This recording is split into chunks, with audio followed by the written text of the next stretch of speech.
Pa para ba du pe brada du ba. El laberint és una intervenció a l'espai quotidià.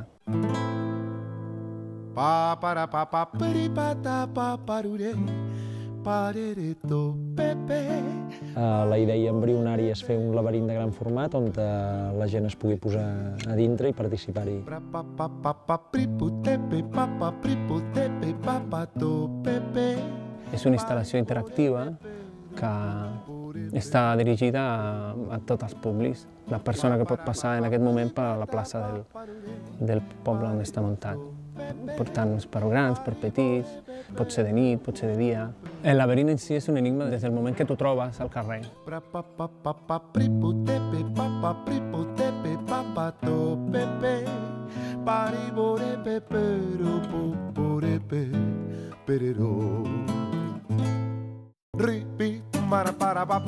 Se'ns acut la idea de fer un laberint transparent per afavorir aquesta interrelació entre la gent que està participant i que està per dintre el laberint i la gent que està fora, i a mesura que el anem construint se'ns acut la idea de posar-hi unes portes amb enigmes, unes dreceres que donin una altra dimensió a aquesta recerca de la sortida.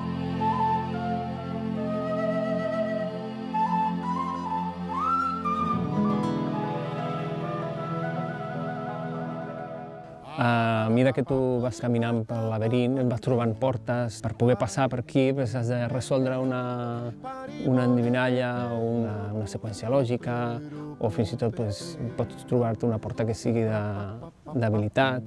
Has de coordinar moviments de dues mans, una corda que actives, un imant d'una politja, un seguit d'efectes mecànics, que és una mica amb el que ens agrada treballar al taller. Sí, quina deu ser?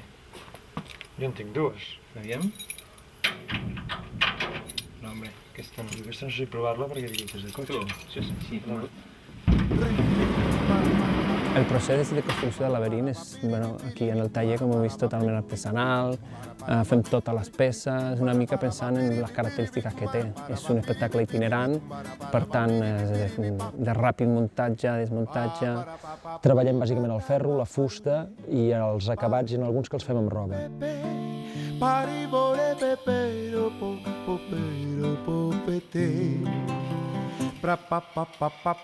Les màquines que fem servir als conceptes són les primeres màquines simples, tant la roda, la politja, la palanca, l'imant, el contrapès.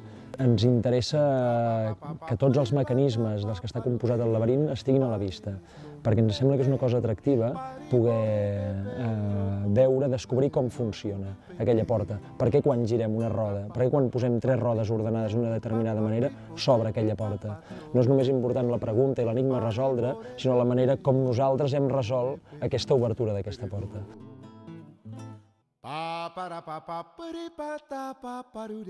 D'alguna manera, l'espectacular és més la dinàmica que s'ha creat en aquest espai entre la gent i la seva relació i interacció amb la instal·lació. Quan hi ha aquesta interacció és realment quan el nostre espectacle té sentit i es veu culminat.